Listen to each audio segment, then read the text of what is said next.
Light leaves the sun and strikes your shoelaces and bounces off. Some photons enter the pupils of your eyes and strike your retina. The energy of the photons triggers neural impulses. The neural impulses are transmitted to the visual processing areas of the brain, and there the optical information is processed and reconstructed into a 3D model that is recognized as an untied shoelace, and so you believe that your shoelaces are untied. Here is a secret of deliberate rationality. This whole process is not magic, and you can understand it. You can understand how you see your shoelaces. You can think about which sort of thinking processes will create beliefs which mirror reality, and which thinking processes will not. Mice can see, but they can't understand seeing. You can understand seeing, and because of that, you can do things that mice cannot do. Take a moment to marvel at this, for it is indeed marvelous. Mice see, but they don't know they have visual cortexes, so they can't correct for optical illusions.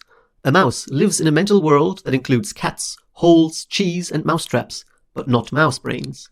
Their camera does not take pictures of its own lens, but we as humans can look at a seemingly bizarre image and realize that part of what we're seeing is the lens itself.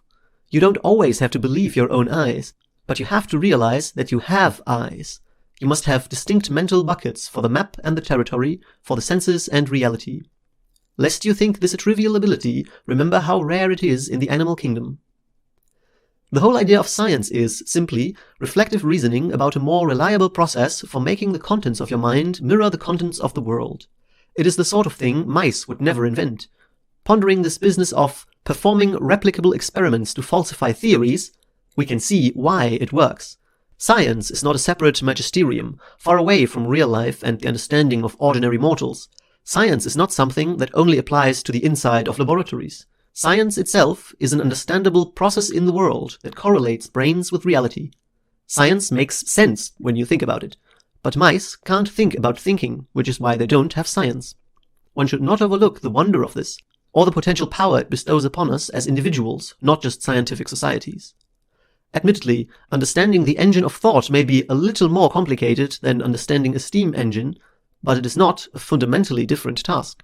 The brain is a flawed lens through which to see reality.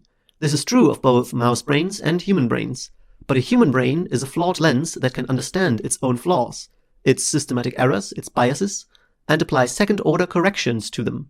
This, in practice, makes the lens far more powerful. Not perfect, but far more powerful.